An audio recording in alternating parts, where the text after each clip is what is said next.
I think there's a title card that needs to come up.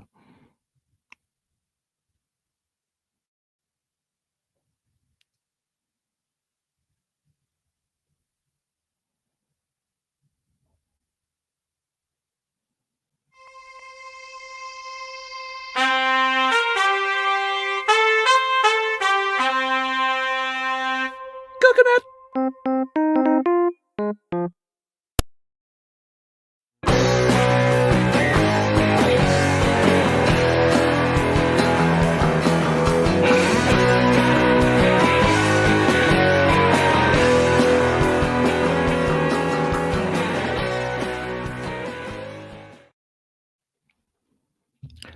Incoming transmission from Pod Fleet Command on screen. Welcome to the 4th episode of Trek Geeks Picard Live. My name is Barry DeFord, and I will be your inner light of remembrance while we look back at what the episode was that was titled Absolute Candor. If the internet drops, I have my reliable EBH to help, and thankfully he looks nothing like me. That is the lovely and talented Mr. Dan Garcia, who is running the show from behind, which is wonderful and grand. And we are very happy to have him. He's also found on Trek Geeks Game Night, so check that out too. This broadcast is streaming on live on YouTube and Facebook, and is also on trekgeeks.com. So if you don't catch the live broadcast, you can always check out the lovely and talented Mr. Bill Smith, who throws that onto the feed on our podcast settings as well. So check us out on your favorite podcast medium of choice. Picard Live is proud to have Fansets as our presenting sponsor, and we'll have some more information about them later, including a special discount code just for our viewers of this broadcast. So I want to start right off the bat. We are diving into episode 4, so spoiler alert. Spoiler alert. Spoiler alert. So this podcast episode will be talking about specific character developments and plot points from episode 4 of Star Trek Picard, and there will be spoilers. So if you haven't seen Absolute Candor, please stop now so that you don't have the episode ruined for you. Now, we always have our different segments in this show of Picard Live. We always start with the Picard maneuver. We then go on to No Pips, No Problem, and the Stargazer, followed by some supplementals. So to start off in the Picard maneuver, we'd like to get ourselves oriented with the man that we haven't seen in over 20 years. So this first segment, let's straighten it out with what we just saw with the Picard maneuver. So I am super excited, first of all, to be seeing some familiar faces, both in front of and behind the scenes. Of course, Mr. Jonathan Frakes, getting to see ready involvement from Jonathan Frakes is, for me, a massive vote of confidence. We have seen elaborations and contributions in different elements of Star Trek from the actors and the writers, Ron D. Moore and Michael Dorn for the Klingons, Leonard Nimoy, Jolene Blalock for the Vulcans. I am very excited to see Jonathan Frakes as a part of the formation of the Romulans. I know he wasn't necessarily on the writing staff, but him directing it really does get that Star Trek feel. And this was very much a Frakesian episode. I could definitely catch bits of his handiwork in and out throughout. So that was wonderful to see Mr. Frakes. So just starting off, that was great. So we start off the episode with another 14-year-ago flashback, and this is on the planet of Vashti, where we get to meet Picard's first group of Romulans who have managed to get away from the gigantic supernova. So though it is good to see that there are more rescues that took place, to pull out of an ongoing rescue, I would say, is pretty horrifying. Now that we understand that Starfleet was in the midst of a rescue, I know Mars was attacked, and therefore there was a massive loss of ships. But as John said last week, I feel like that an interplanetary flotilla, and I mean, even if there was 14 planets who were conscientious objectors, I believe they probably would have been able to get this sorted out, and it would have still been somewhat of a success. So this actually does really show me even more the fact that there is definitely something fishy happening here. We get to meet the brand new group of warrior ninja monks, and they are very, very cool. And I have completely lost on my notes where their name is. So someone in the comments, please hook a Barry up with the name of the group of Romulans, because I'm not going to do a Google search in front of you all. But long and short of it, we get to see a displaced people, perhaps even forgotten people, in a very large event that really does change everything in their society.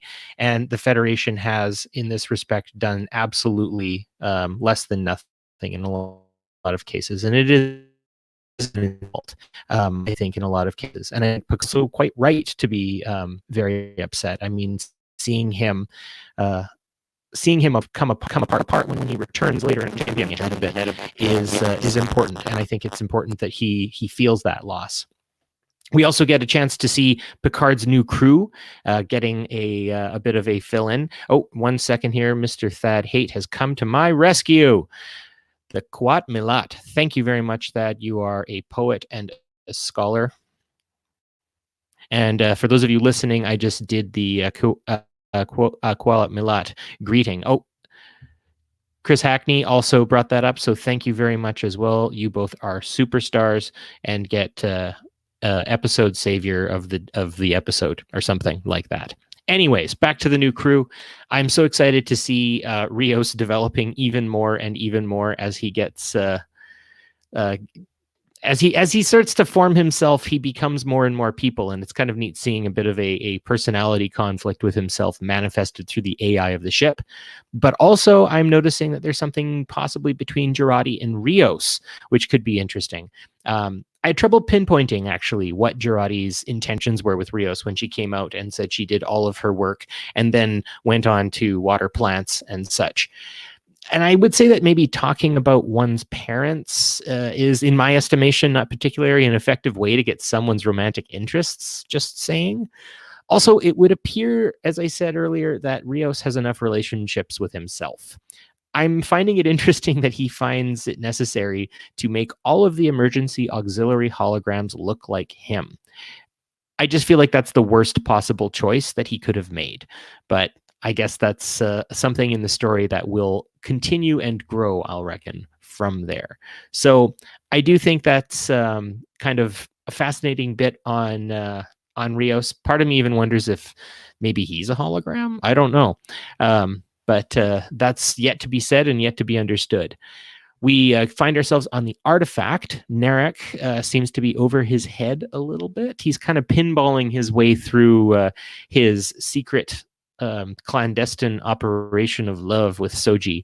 And I do find it interesting how he is actually just, I think he's just a little smitten with this, as I think his sister said, his little robot girlfriend.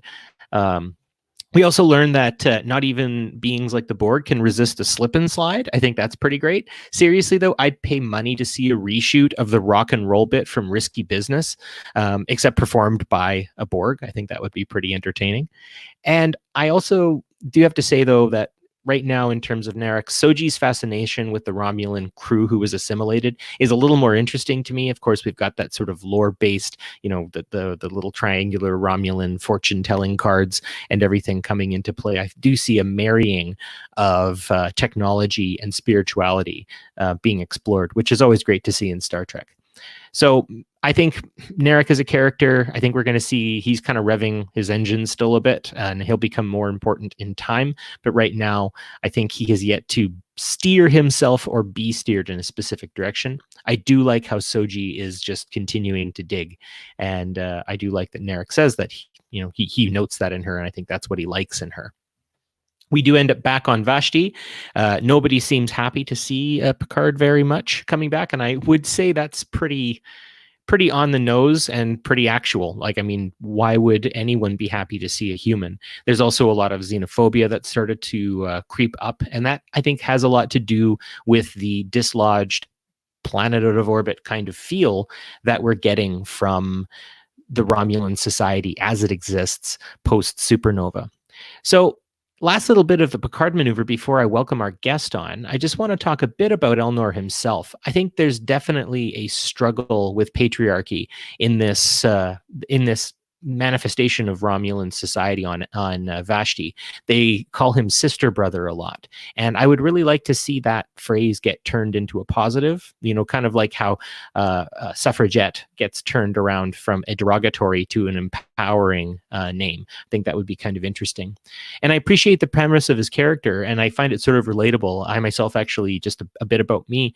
I grew up with a lot of very strong women in my life, and I'm the man I am because of it. And I believe that masculinity can be nurtured and expressed in positive ways, just in how it manifests in men and women, just as femininity does as well. So I think it's careful territory, but the Picard writers could make some pretty neat gains in terms of advancing social issues that are contemporary, like Star Trek is known to.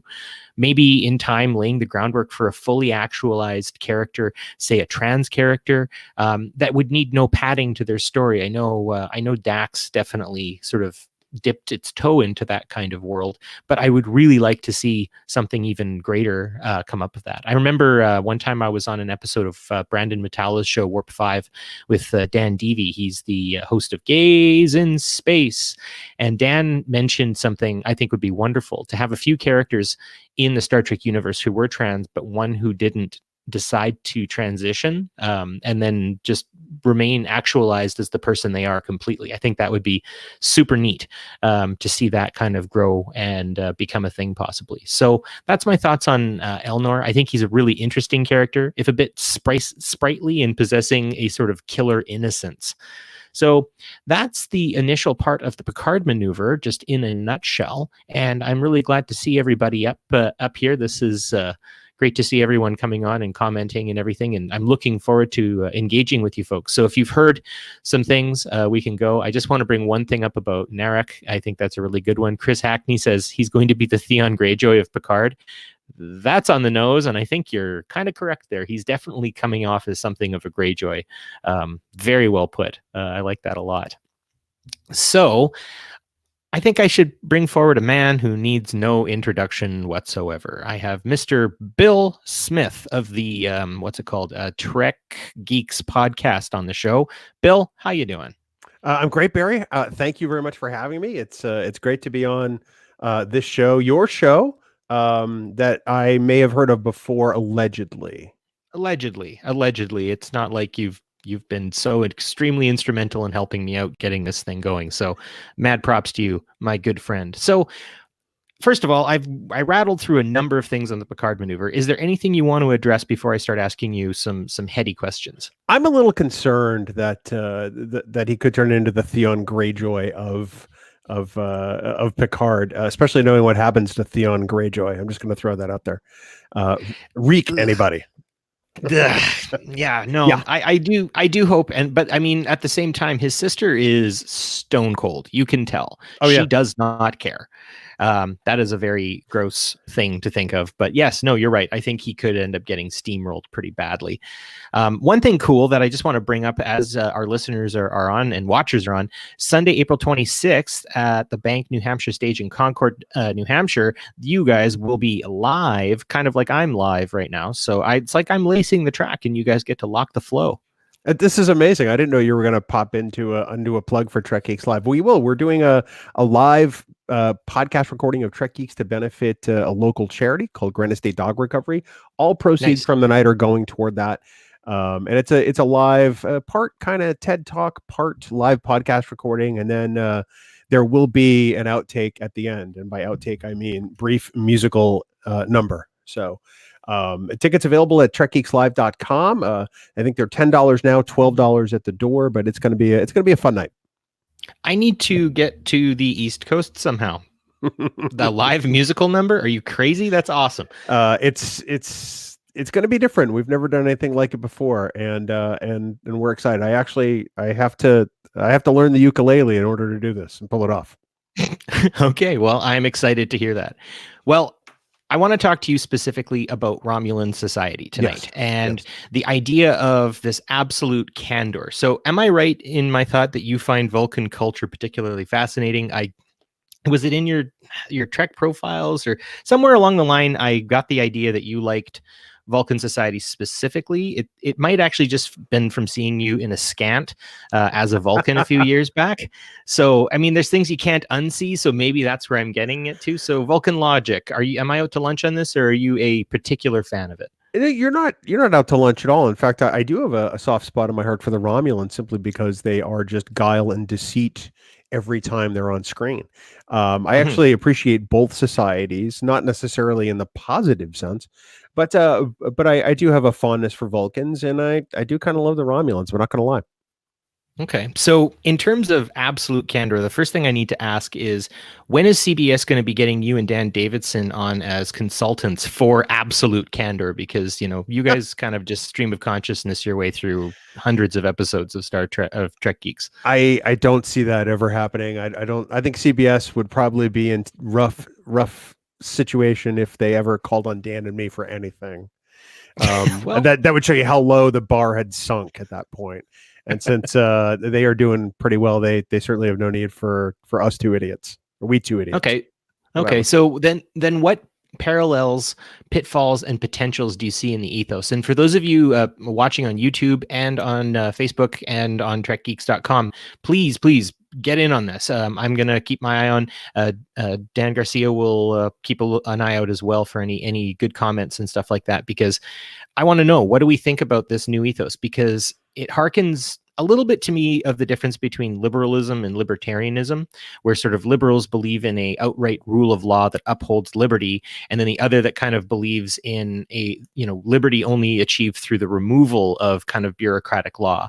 I mean, both have serious pitfalls and potentials, but if Star Trek has its relation to the American/United Nations constitutions, I mean, we have libertarians and liberals in both of those founding documents. You can kind of look at Jefferson versus Hamilton or something like that. Not to Politrex the crap out of this too much, but what do you think in terms of this new ethos? Is it going to have a lot of staying power, or do you think they're kind of digging themselves a little hole here? Well, I think there's a reason why this is a presumably a small sect that believes in absolute candor. I mean, it's not Romulan culture in general, because this runs afoul of everything Romulans have ever demonstrated in Star Trek.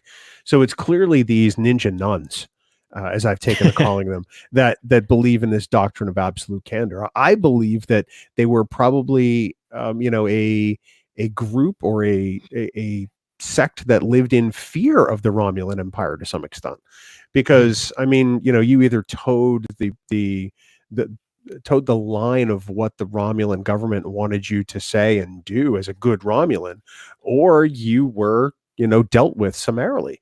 So perhaps they are more free to demonstrate this absolute candor in this environment, as ill-fitting as it may seem, but it allows them to be who they are. And I'm kind of fascinated by that. Whereas I don't know if they would have been able to do it as openly on Romulus.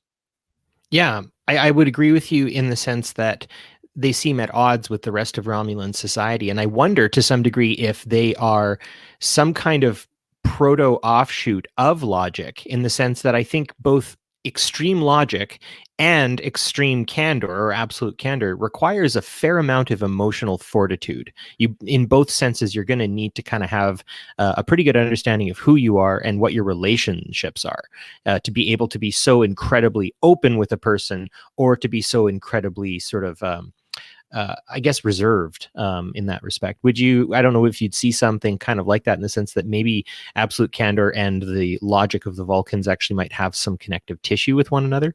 I think they do to some extent. I mean, you think about it, Vulcans have a reputation in Star Trek for not lying, or not ever lying, which in a sense is absolute candor to some extent. Perhaps not to the extent that they demonstrated in this group, but I think that there is, like you say, some connective tissue there. But then, I mean, then we're forced to ask the question, well, what society actually ever tells the truth 100% of the time? Is it possible? And I think that's another question that probably should be taken up at a different time, because we could go on with that one for hours and hours. Yeah, I agree. And just to maybe kind of put at the end of it is I do think that we are dealing maybe with absolute candor on certain social media platforms out there where people say what they feel immediately without thinking about what they're saying. But speaking of people who have said some really good things, I'm going to start here with Debbie Smart Multisanti, who says, "I love that Picard is showing a depth to the Romulans. Fans have always complained that they are the species that left as that one note song, and you're absolutely right, Debbie. This is fantastic to really start to dig into Romulan culture.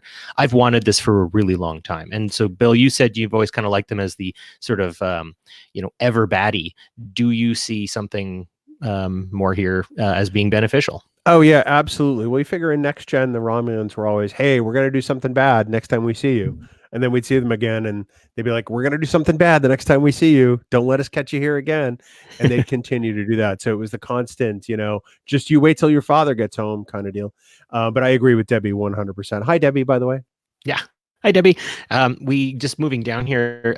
Becky 20 Tenable says, "Today, I still say that these nuns are like the medieval knights, and Elnor is a King Arthur knight." I do like that idea that Elnor could potentially play some kind of unifying or reimagining role with the Romulans, and maybe even usher in a sort of non hyper hierarchical, hyper militaristic Romulan society, one that's a lot more holistic and everything like that. This is actually a Stargazer thing where we look ahead, but I am just going to bring this up because it is right now. Do you see some of the cultural attachments that Elnor has to Picard coming forward? Do you think he is actually going to play something of like a D'Artagnan character, if you're familiar with the Three Musketeers? To some extent. I mean, I've read it ages ago, and I've seen, I think, any one of a dozen of movie adaptations, or at least it seems like a dozen. I think there is something to that. I mean, I think what I like at the beginning of this episode is that Picard has a rather sort of avuncular relationship with Elnor, and I think that they had to create that at the beginning in order to understand why Picard would want to go back there to have Elnor bind his sword to the quest. Which seems like a weird thing to say in Star Trek, but he does seem a little D'Artagnan-like. I do think that he's going to play a greater role than perhaps anybody realizes, especially since now we seem to be uncovering all kinds of groups within Romulan, substrata all over the place. There's the Tal Shiar, there's the Zhat Vash, there's now the Kuat Milat. It makes me wonder what group we're going to discover next week, because it sounds like they had a bunch of gangs in the Romulan capital city. That's what it sounds like at this point. Well, and it's factional, it's feudalistic in a lot of cases. And I think that, the Klingons have really sort of shown themselves to be like the proper feudalistic, kind of group. And I have in the past related the Klingons to the samurai, and I know we're getting probably a bit of a samurai vibe from the Kualat Milat, but I would actually instead consider them more like the warriors of Crete, or maybe the Devshirme of the Ottoman Empire. But that's, again, maybe a little more delving deep into the minutia. Arend, nice to see you again, Arend. Always love getting your comments in here. He says, "We seem to get a small sliver of alien cultures to drive the plot along. How much Romulan culture outside of the military has been seen in Trek?" Well, yeah, that's it. Like, barely anything. I think, obviously Unification and Unification 2, we get to see that they serve soup. That was my big takeaway, soup. I like soup. Yeah. And then, I mean, Face of the Enemy, you definitely get some, who eats at what table, and you learn a little bit about food and stuff like that. So, just kind of like a little behind enemy lines kind of thing. But no, this is brand new ground. We are boldly going for darn sure there. No, I agree with you 100%. It's nice to see something more than the proletariat in Romulan culture, because that's really what it boils down to. I hate to go all Politrex because I feel like I have to level up a little bit because Dan's not here, although Dan's watching. I feel like Joel Untrue, Dan, Joel Untrue. Joel Untrue. I feel like I have to I feel like I have to try to sound smart, even though I'm not really. So it's funny. I want to go back to something you mentioned just a bit ago. You talked about being raised by strong women, and I of course was raised by a strong woman. I had 5 sisters that I grew up with, and I can completely understand, where Elnor is at this point in his life. He can't ever be, the sort of defender and assassin they've trained him to be, because he's not a woman. And I think that is a fantastic aspect of this particular culture. I look forward to learning more about Elnor, and where he goes on this journey with Picard. I look forward to their relationship growing. Yeah, and I think that actually transitions us really well into our next segment, which is called No Pips, No Problem. Bill, you're welcome to remain on if you want to. Sure. Just sort of riff off of the things that I'm going to say. So we're starting with No Pips, No Problem. And in this, of course, Picard no longer has any attachment to Starfleet in any sort of formal sense, I guess philosophical for sure. But we get to see how he acts when the Federation is no longer going to be dictating things. So I think before we get into my actual list, I do want to talk a bit about the father figure nature that Picard has with so many different people. And I think maybe, just maybe, we're going to see Picard wanting to be a father of Elnor instead of sort of begrudgingly allow himself to. His scolding at the end there really, I was like, oh, okay, that wasn't a captain. That sounded more like a dad. And I thought that was pretty cool. I agree with you. It was interesting to see their relationship at the beginning, where Elnor expected that Picard was going to bring him something just because he was coming to visit. He's like that uncle that comes to visit and spends time with the family, and you get to play with him and read with him and all that kind of thing. Mm-hmm. I think the relationship that Picard developed with Elnor is one that he had wished he developed in his own life, perhaps with a child of his own, or with his nephew Rene before he died in that ridiculous fire and Generations off screen. Yeah.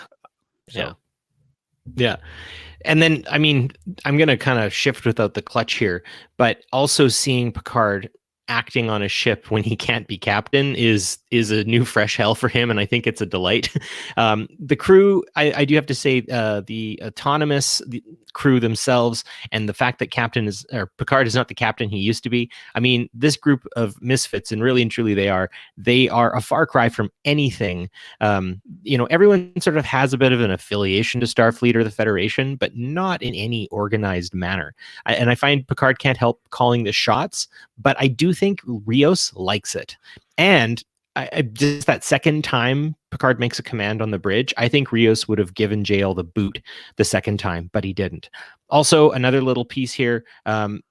Picard got a nickname since Nemesis, and I don't really know what the fuss is about.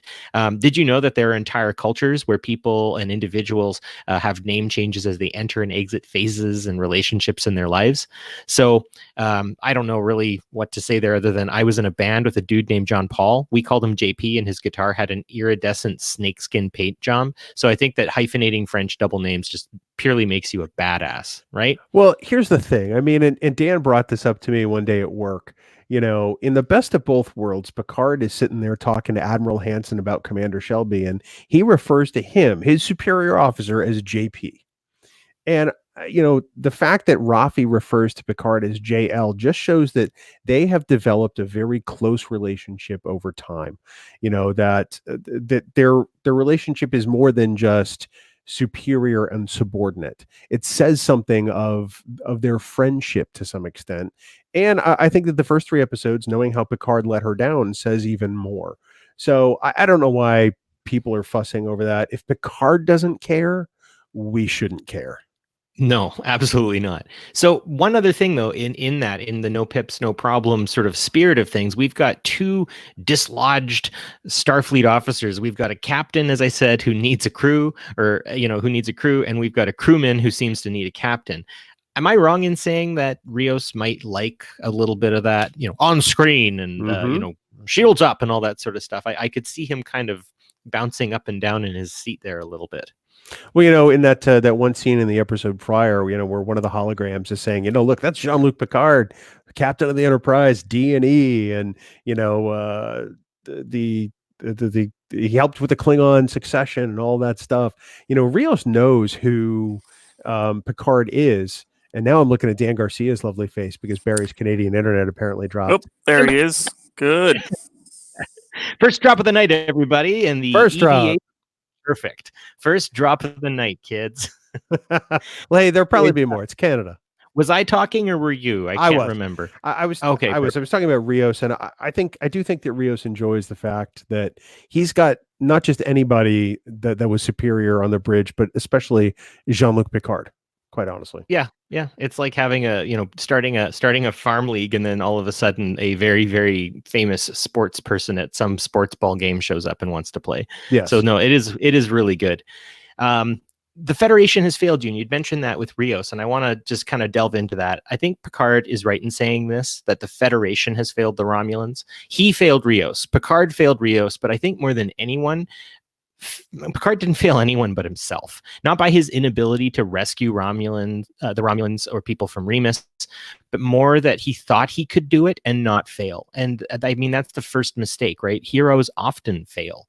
And it was the Federation that failed in the entire debacle that was, the synth attack, and then this reaction of pulling all their ships out when Romulus was in mortal and existential danger. If it was an attack by some secret enemy organization, that still shows that Starfleet was incompetent in a lot of ways, I think, and gave way to hateful and fearful beliefs and stuff like that. But if this comes actually from Starfleet itself, I mean, that's a terminal problem, I think, with the entire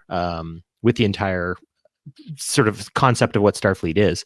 And also, I would say this really raises questions now about Riker, Troy, Worf, Crusher. Are they still members of Starfleet? Are they still alive? All of those big questions. So, Bill, I've just thrown you a big word salad. Make sense of it, and then we can see what the folks say. I do think Picard has failed more than himself, and I think that this is part of the brilliance of this series. Prior to this, Starfleet captains, were the be-all, end-all. They were the pinnacle. Especially Picard, he was the ultimate white hat. And although he hasn't intentionally done anything wrong, it is as Jackie points out in chat, you fail when you stop trying, and that's what Picard did.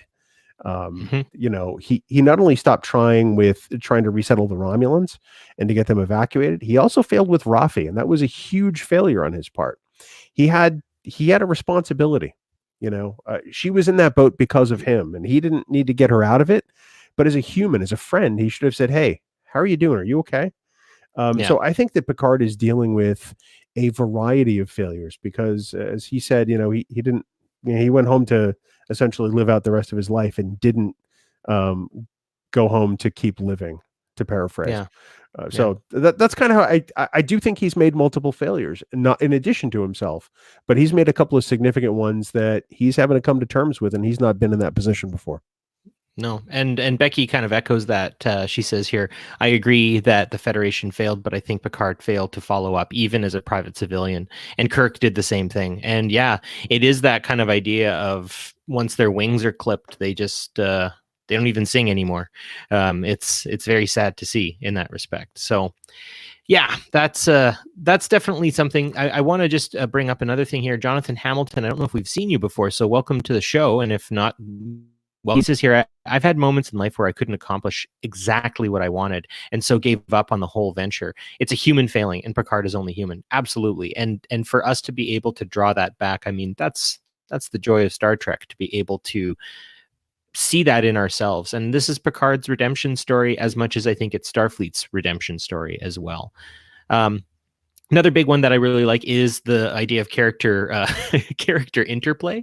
The idea that they got all of these other characters up and running before dropping Jerry Ryan into the mix. I think she and Picard would have stolen the show pretty bad. What do you think? I think so, although I don't think they were ever going to let Jerry Ryan steal the show, honestly. You figure she's listed as a special guest star. She's not listed as an additional regular. I think we'll probably see her in a couple of episodes, but this is a show where they can take the time to introduce those characters, and I think they're doing the right thing.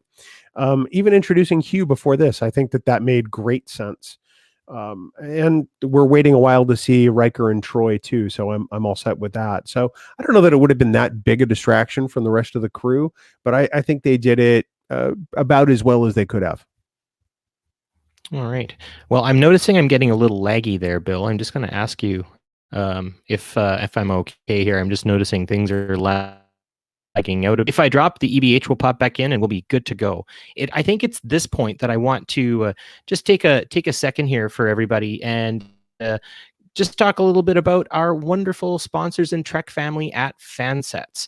There are many ways to express your fandom, but if you're looking for artistry, care, and attention to detail and a customer service, you won't find anyone better than the people at Fansets. They have some fantastic brand new pins. Bill, I believe, is sporting a few as we speak right now, and I've got a number here that I'm going to hold up sort of like a little hand in cards. I've been quite enjoying them as well. You can see the ones up of number 1, 2 there, or number 1 as well. I have the actual ones, and I was going to put them on. I was going to put the leash one on my dog, the collar one, but I don't think I can. Yeah, there you go. There's Bill and his lovely Delta, the Picard insignia. I also have the new Starfleet Delta, and it is a delight to see. So we have new Picard pins coming soon as well, or they have new Picard pins coming soon. Not only will we see microcrew character pins for Soji, Dr. Jurati, Raffi, Picard, and Rios, but we just found out from Fansets that they'll also be doing a line of Picard episode pins, and more info on those will be coming really, really soon. So it's not just Star Trek either, right? Fansets spans all genres from Alien to DC. As an offer, though, listening to Picard Live, Fansets is offering a 15% discount to any order while Picard Season 1 is on. Just enter Picard Live, that is PICARDLIVE, all caps, no spaces, at checkout, and get 15% off your next order. So, Fansets, our pins have character. And we thank Fansets for being our presenting sponsor for the Trek Geeks Network. So, always great to see. Can I interject something on Fansets real quick? Yeah, sure. I want to say that they do have the Picard visitor badge that you saw in episode 2, and this sort of mini Starfleet Delta that are available for pre-order on their website now. They'll be shipping in March. But we mentioned the new character pins and the episode pins that are coming. Those are all pending approval by CBS Consumer Products. So as soon as CBS has greenlit those pins, they will be made available. But they're still going through that final process now. But I love me some Fansets, as you can tell right here. Absolutely, I agree completely. And I would think that any of our friends living in Anaheim should get the visitor pin and go to the convention center and see how many doors it opens for them. You'd be like, hey, I'm a visitor. I think that would be lovely. So just really quick before we jump into the next segment, Joseph Grimes says, nice way to add 7 of 9 into the storyline. I fully love it. And Kevin B. Coop says, hello, your video is frozen. Welcome to Canadian internet, Kevin. It is going to be up and down. Basically, I'm broadcasting from just outside of deep space, like 25 or something like that. I am on the edges of space, further than the Delphic expanse. Oh man, I couldn't even say that 10 times fast. Ugh. Well, you know what? I think it's time just to get into the Stargazer. What do you say? Yeah. All right. Well, what the Stargazer is we look ahead what might lie in store for Jean-Luc, and I promise I'm going to get even more time for some comments on this one, so that will be good. So firstly, the Three Musketeers story at the beginning with young Elnor and Picard as foreshadowing. Not terribly sure how this is going to manifest, but I'm guessing we are going to get some kind of pastiche of that entire scene that Picard read to Elnor. What do you say? I love it anytime you use the word pastiche. Because I host Trek Geeks and we don't ever use that word. No, I agree with you. I think that Michael Chabon is an amazing writer. I mean, forget the fact that he's a Pulitzer Prize winner. The man knows how to write. He has for years. And he's not going to introduce something as careless as a reference to the Three Musketeers and D'Artagnan without probably giving us something to think about later. If Discovery could do it with Alice in Wonderland, I'm pretty sure that Michael Chabon is likely going to do it with the Three Musketeers. Oh yeah, no, absolutely. This is right up his alley in terms of blending literature with science fiction, and it's something that I think Star Trek does very. We have seen obviously with Jean-Luc and with that, but even in the past, right? We do get to see guys in TOS definitely living out kind of sort of different versions. I'm not going to say pastiche again because it got you kind of a little hot and bothered there. But yeah, I mean, this is something that is characteristic Star Trek, that we connect our literature to sci-fi. And my hope always is that this encourages especially young people to go and read the source material, right? Where did Chabon get this great idea from? Well, it came from an amazing book that I think people should read. So what a wonderful thing in that respect to get that kind of foreshadowing coming for. Now, the Sungian androids would be the other big one. It's pretty much a given that I'm thinking we've got some more lurking about in the in the alpha or beta quadrant, and I'm really interested to see where that's going to go. If maybe we'll see, another set of twins or something along those lines, or maybe even a twin of someone we weren't expecting. Who knows? I think it could be pretty interesting in that respect. At this point, I'm wondering who's not a Sung type android. Right? Because I'm thinking that there's probably going to be another one that we don't know about. Some people think that that Dr. Girardi is probably a Romulan spy. I think at this point she's probably an android, because why not have her in plain sight? She's the Earth's foremost authority on cybernetic life. Well, wouldn't the catch be she was cybernetic life? So that's kind of where I'm going. I don't know if it's real or not, but that's just the feeling I got after episode 4. And just as you said that, Marina Kravchuk, hey Marina, nice to see you, said something really cool. Had an interesting theory, Daj Soji being Lore's daughters and not Data's. Well, they definitely have an emotional element to them that Data doesn't get until much later on.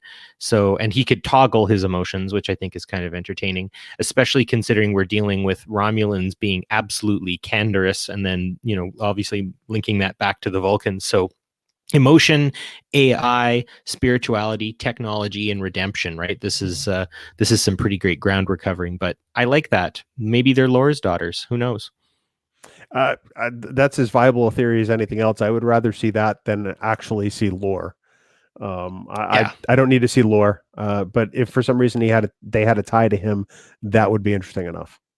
Well, I mean, there's enough connective tissue there with Hugh too, right? Yeah, I suppose there is. I never thought about it like that, but certainly that's a possibility. I think there's a sleeper android out there other than Soji, and I think we're going to find out. Yeah. Well, and then the other idea, Arend is saying that maybe these are Maddox type androids and not Sungian ones. I mean, if he's been practicing for the last 30 years, that's possible there that he's perfected the program, that he's got something bigger. Well, possibly. I mean, I don't know what denotes Sung type or Maddox type. I don't know that that's ever been presented for us. Perhaps it just relates to, I don't know, the positronic brain. I don't know, but yeah, sure, I'll buy that. Yeah, who knows, right? It's that thing. And if that's the case, though, Debbie says, then we are going to get a Girardi twin, which would be an interesting thing in the sense that they would walk together and then see one another. I think if they didn't know about each other, that would make for some good comic relief even. So, yeah. Yeah, probably. Let's see here. Someone here says, Manaf-san says, Brent Spiner has said all his scenes were filmed with Patrick Stewart alone. So that's an interesting bit to maybe say that we might not see Data at all, or maybe old Brent is pulling a fast one on us. I wouldn't surprise me if that was misinformation or disinformation, because Lord knows they never do that with Kurtzman Trek. Come on. No, not even close. Well, I think that's the other bit here, and it's obviously the teaser for the next episode. I think Annika or Seven, I think she's going to correct Jean-Luc pretty. I don't think she's going to want to be called Seven of Nine. Maybe she does. That's an up and down, but I'm pretty sure she's going to hold some insights on Bruce Maddox / the whole synth kind of world. Obviously, and I mean, it's not really a question more than what do you think, Bill? I hope so, though. It looks like they're going to get to go to Space Vegas. Is that Free Cloud? Is kind of interesting. Yeah, I guess it is.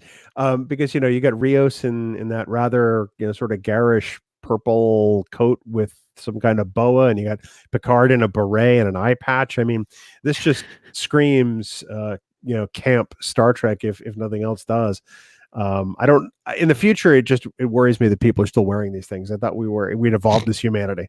I guess not. Well, I don't know. I always liked the shiny bathrobes that they wore in TNG, and would 100% strut around in that all the time if I had the opportunity. So I want one of those now. Yeah. Yeah, no, it would be wonderful. But yeah, just the addition of Jerry Ryan, that whole scene was just fantastic. I know it was fan service, and I am perfectly okay with that. Seeing that old Romulan warbird fly in and its old buzzy sounding phasers firing off in just two directions like TV antenna. It was I mean, it would be kind of like a modern day frigate being attacked by a sailboat with cannons. But you know what? If it connected, it would still do a ton of damage. So I mean, That's true. I mean, there's a reason why they kept pushing them back toward the planetary defense. To probably make them easier to shoot at. So I get it. But yeah, total fan service. But let's be honest, the appearance of 7 of 9 there at the very end of the episode, complete and utter fan service. And I'm okay with it. I'm there for it. No, absolutely. Yeah. Again, I have to say, like, for sound effects, I've liked the music over the last few episodes quite a bit, but I'm always a sucker for really cool sound effects. Noise that the ship makes as it bounces off of the planetary defense shield was like eerily satisfying for me. I played that bit over a number of times, and I that's a weird admission that I've just made. This explains so much about you. I just want to throw that out there. Yeah, just the bong. It was very nice. Jackie Hackney says that Free Cloud is like STLV in Space Vegas. I think we can officially rename STLV Free Cloud if that's the case, but who knows? And then Debbie says Free Cloud reminds her of Ragnarok. Yeah, maybe. I think we have a theme for the Fansets party this year. It could be Free Cloud. I'm just throwing it out there. That would be great. Becky says that she's getting a TAS shore leave sense because of the robots. Yeah, I could see that as well. It's sort of a bit of a shore leave. I hope it's a bit of a better episode than shore leave. But yeah. I have to agree with that. That would be as long as it's better. That's all I care about. Yeah. And Jonathan Hamilton, you're absolutely right. Fan service can be great if well done. And I think it's being executed properly. My critique there would definitely be on the overusage of Earl Grey, but I think they've moved past that now, and we can get on to some more entertaining things. The other little bit here, and this is just Annika or 7 of 9's purpose in the long run. I think in this case, she's done with the Federation too. And I'm hopeful maybe, and this is maybe me just sort of kind of leaning into what I like to see, some kind of Maquis-like cadre of hybrid and synth individuals. I'd love to see some kind of resistance to what's happening, especially if Earth is going so anti-synth. Yeah, it's going to be interesting to see what happens. I think that, it kind of boggles my mind that Earth has gone so anti-synth, and I hate even using the term synth. Because we didn't really get that in next gen, but I'm concerned that it means that there's pockets of greater hatred potentially within Star Trek for these synth beings. It's one thing to ban them, as Starfleet / the Federation does. It's another thing to hold a grudge, and I'm sure that there's going to be a sector, a group of people out there that do just that. And I think that's kind of what bothers me about that whole introduction of that. I think one piece here, and just talking about Jerry Ryan's appearance, we knew she was coming. And Debbie brings up something that I do have to say is a bit of a critique on my end too. She says it bugs me that there's a spoiler because actors appearing in the episode. And then on the opening credits, Discovery does this too, that spoiled the return of Hugh Culber as well. I would agree. I think I try to avoid previews as much as I possibly can. And actually right now I'm avoiding all of the talk on Picard that's happening on like YouTube and other podcasts. Not to say that I won't catch up when it's all done. I just want to be as authentic for you all as possible. So if I'm missing something glaring that everyone else is talking about, now you know why. I want to actually just say here, it says, Aren says, oh, he said something earlier that I was going to check. There we are. He says, I still have questions. Where did the entirety of the Romulan military go? That's a great question. With Romulus, basically the head of the snake getting cut off, I'm guessing they factioned off into warlords, different ideologies. I think we just see an entirely fractured once republic. And I mean, seeing that Vashti is, being touted as a place of crime and of poverty and of, lack of what basic needs people would be getting. I think that's a pretty good articulation. I don't really think we got a good Vashti is an impoverished place very much. It seemed kind of like I don't know. It didn't really come off as being in that much danger or anything, or being that much dangerous. So I don't know. I don't really know what Vashti's supposed to be ultimately, other than just part of the outer rim of Romulan influence. And in others, they also mention Rangers and stuff in that area, maybe trying to keep a certain amount of peace.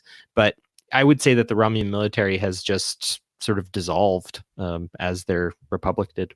Well, and Vashti was supposed to be a temporary stop on the way to somewhere else too. Yeah. You know, and as it turns out, these people have been there for at least 14 years. So who knows where the rest of the Romulan citizens that survived wound up. Maybe the military is with them. Maybe there's another colony somewhere. Yeah, no, definitely. It's Becky says she remembers the prejudice after the Xindi attack, and agree with Bill Smith about being bothered by synthetic ban and other hatreds. Yeah, I mean, humanity has always dealt with its relationship with what it perceives as the other, and Romulans othering human beings in their anger. I don't necessarily blame them, but it's not outside of the purview of most sentient life within the Star Trek universe. And yes, you know, the hatred of synthetic individuals or artificial intelligence or you know, non-biological intelligences is a knee-jerk reaction. And I mean, Data is charming, and it doesn't seem like the F droids or whatever they were as charming as Data. But at the same time, you know, though they're not necessarily charming, they're still sentient and probably still feel feelings and think things and whatnot. And it's something that I think we're getting close to with the possible singularity of artificial intelligence ourselves. I don't disagree with you one bit. You know, it's a fine line that Star Trek is walking right now, and I don't think it's one we're going to be on for very long. I think they're going to evolve the story into something else. Hopefully, they right the ship and there is no more ban of synths by the end of Star Trek Picard, however many seasons there are.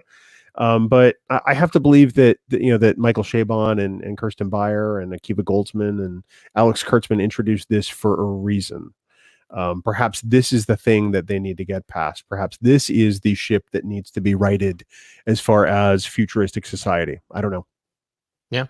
Thad disagrees with me. He says that it's the 24th, and there was very little technology on Vashti. I guess they were, you know, cooking food on braziers and carrying swords around. So he says it looked very impoverished to me. That is correct, I guess so. I don't know. It's just I would have expected to see like more destitution, desperateness. You know, like seeing, you know, it didn't come off quite as bad. But then again, who am I to say one way or another, right? That's just kind of how it goes. Jackie Hackney talking about the synthetic life on Mars. Perhaps they were closer to B4 than Data, and that's why they weren't as human in their actions and reactions. I agree. I think that, again, though, our concept of sentient life, you know, if you created an artificial intelligence to be your friend and it decided not to be your friend, do you have the right to destroy it? You know, it's that kind of thing. And in this respect, if the synth decides something, maybe it's because it wasn't having a need fulfilled in some case. I often find that you know, antisocial, negative, and violent behavior often comes from an inability to fulfill some kind of need, whether good or bad. And I wonder if, again, not programmed necessarily, but more convinced, or, you know, rather than being hacked, maybe convinced to some degree to do the attack is why the synths did it. And I always go back to F8 contemplating before actually terminating himself. Well, and we don't know that they weren't sentient. You know, we don't know that they didn't have, you know, the sort of free will that Data had to some extent. We just know what they showed us. You know, any being that gets treated poorly for long enough is eventually going to say, I've had enough. And they're going to strike back somehow, whether it's through action or through thought or through words or deed. But we assume right now that the Mars, the Utopia Planitia synthetic life force workers, for want of a better phrase, weren't truly sentient, but we honestly don't know. That could have been just a cover up until they enacted their plan. Who knows? Yeah, and Kirk Schwinn, despite a understandable typo, says, I didn't get the sense that the Mars androids were not sentient. Or, yeah, I didn't get the sense that the Mars androids were not sentient. And I think that's, yeah, it's hard to know. It's hard to address and understand sentience, right? Like you and I are both dog owners, Bill, and the way our dogs perceive reality through their sentience is different. And we've learned how to Yes. communicate in certain ways, but we're never going to fully understand how a dog perceives the world. I mean, I think of the same thing with chickens. I grew up, half of my family was on the farm, and I never understood or thought for a second that all those animals, beneath beneath me were clucking at each other, but they were actually like giving very essential information to one another and like planning things and doing stuff. Like it wasn't again like how we portray animals in cartoons and stuff like that. It's much more simple.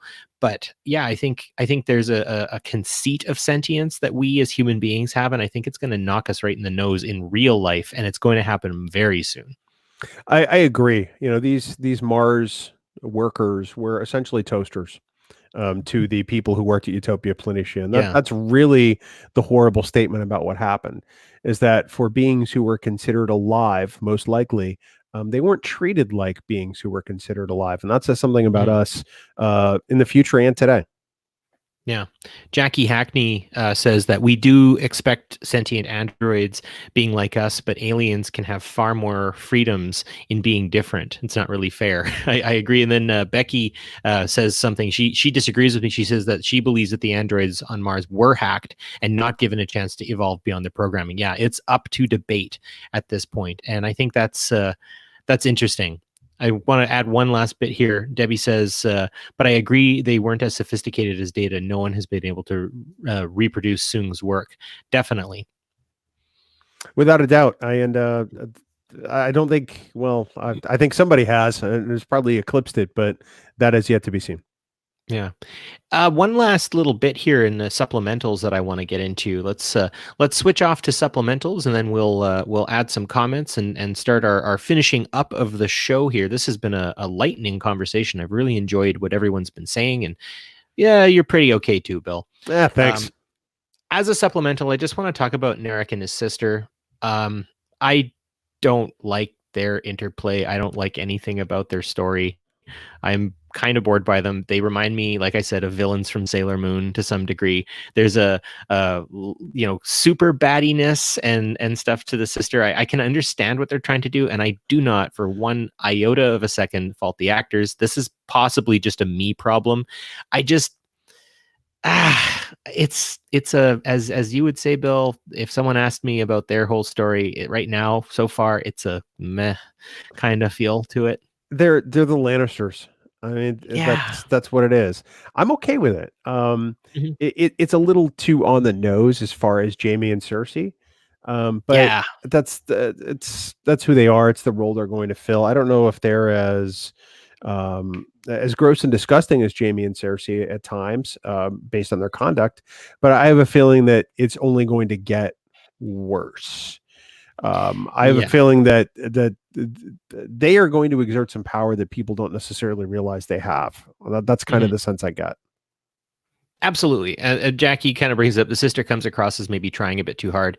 She enjoys the story of the brother so far, but together it's a bit of a meh. And again, like I said earlier, Narek's character is still revving his engines. I think they kind of have to almost keep him in retainer while they kind of build everyone else up and get them going. So I think there should be something more of that. Yes, it's Rizzo. Rizzo is the name. Thank you. Let's see here. Man of Sen, Rizzo and Jamie are like, Rizzo and Narek are like Jamie and Cersei, and I definitely agree with that. And I don't know. I mean, that's probably where they got the inspiration for the two characters from. But also, like, I could see this as a lot more believable as Romulans rather than Klingons or Cardassians or Bajoran or anything like that. This is definitely something you would see in the kind of Roman style of leadership and stuff. You kind of get a gladiator vibe, maybe a little bit there too. That's really a great point. I hadn't considered gladiator, but as soon as you brought that up, it's very very gladiator, like very Roman like. But then we're talking about Romulus, and it was always patterned after ancient Rome to begin with. So it makes sense. Yeah, no, absolutely. And Rizzo, I think, as Debbie says here, is the assumed name that she has on Earth. Yes. I'm completely blanking if she has a Romulan name specifically. If she does, we don't know it yet. Yeah. So yeah, I mean, we do see a lot of blending coming from different shows in both contemporary and otherwise. I mean, Star Trek, the original Star Trek, way back in the day with Gene Roddenberry, obviously he was pulling ideas from other shows and stuff like that. I mean, imitation is the sincerest form of flattery, and I think this series, in its short run, is going to try to touch on a lot of elements and relationships, and obviously sometimes we're going to see the connective tissue between them all. And I think that's, we're not reinventing the wheel here. I think we are trying to tell a story, and there are certain elements that just because everything has to be connected and it's not episodic anymore, everything has to be just so intricately connected. I think they wouldn't have had to lean on the brother sister story at this point if it wasn't going to be essential later. Well, it's essential to Soji. That's really what matters right now. Yeah. It's not necessarily essential to Jean-Luc. It's essential to the person Jean-Luc is looking for, and it poses a greater threat. So I think they're taking the time with that to tell it the way it ought to be told. I hope. I don't think it's just I don't think they're just treading water. No. And like I said, instead of treading water, I was saying kind of revving the engine, right? Like there's going to be something. And the more we get this kind of tension building between Narek and his sister, I think we're going to see more of an explosion. And I think he's going to have to make a decision on whose side he's on. I think he truly loves Soji. I think he is truly falling in love with her. I think she's too charming of a character to be ignored.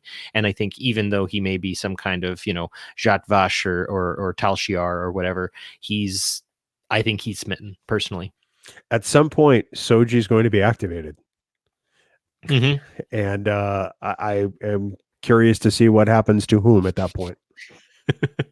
Well, maybe she activates and she learns how to play the guitar really well and makes him a love song or something. Or maybe she can learn to play the ukulele and come teach me. Yeah. So, well, if you get well, then we can assume that you've been activated and you must be destroyed immediately by Romulan biker gang. Looks like I'm out. Well, let's see what we have left here for any of the final comments before we end off everything here. Let's see, Jonathan Hamilton. Soji's little Data head moment was perfect. Yeah. She does a couple of those little head tilts here and there, which I thought was pretty entertaining and good. Yeah, maybe Soji will activate and just take the sister out immediately. I think that would be really cool. Is if she activates right when the sister tries to go behind Narek's back or something. Though I don't think it would last long for poor Rizzo in that respect. Probably not. No, not so much. Well, I think that is where we can call it a evening. Thank you so much, Bill, for coming on. We really do appreciate you. You coming on and giving your 2 cents on some of these things. I do like the discussion format, like monologues and directly talking with some of the fine folks on the comment board here. You all are wonderful as well and make this show what it is. So yes, in the meantime, for more great Star Trek discussion, you can check out our other podcasts on the Trek Geek Network, found on Apple Podcasts, Spotify, Google Podcasts, or even trekgeeks.com. Obviously, next week on Picard Live, we will consider the 5th episode, Star Trek Picard, called Stardust City Rag, where, yes, Picard will be wearing an eye patch, so that's an entertaining possibility. Our latest Trek Geeks episode that's just come out was a See It or Skip It after a 14-month break focusing on Star Trek Voyager Season 2, which I have not heard yet, but I do believe you had Debbie on the show, was it? We did, moderated by the lovely and talented Debbie Moltisanti, who managed to rein in the chaos. I imagine that dealing with us was worse than dealing with the individuals in her stated profession. So she is a pillar of reason and a wonderful leader for your See It or Skip It's. And I always loved her she would do those Google polls as well, which I've always really enjoyed. That's fantastic. I missed the last one, which I'm kind of kicking myself. Way to go, Barry. Yeah. So if you can't attend the live stream on any given week, fret not. You can download the audio version on this podcast the next day. Just search for Trek Geeks Picard Live on your favorite podcasting platform. Obviously, we want to give a shout out to Fansets. They're fantastic and we love them. And we also want to give a shout out to the fine gentlemen in 5-Year Mission who have a podcast on the network and supply the music for the majority of the shows, I believe. I think it's still in majority, but always love hearing the sweet sweet tunes of 5-Year Mission. So check them out and check out all of their work and get all of their work and get their album signed and all that great stuff. So with that, I think we've had a great time. I'm going to end off here with Phil Huffman saying that Debbie did a great job on the Trek Geeks Theater Skip It episode. So once you're done with this, pop on there. I don't think there's a Super Bowl or Oscars this Sunday night, so you can definitely have the time to do it. So I think with that, we will sign off and live long and prosper. And until next week, thanks very much and enjoy Picard episode 5 on Thursday. This is Barry signing off.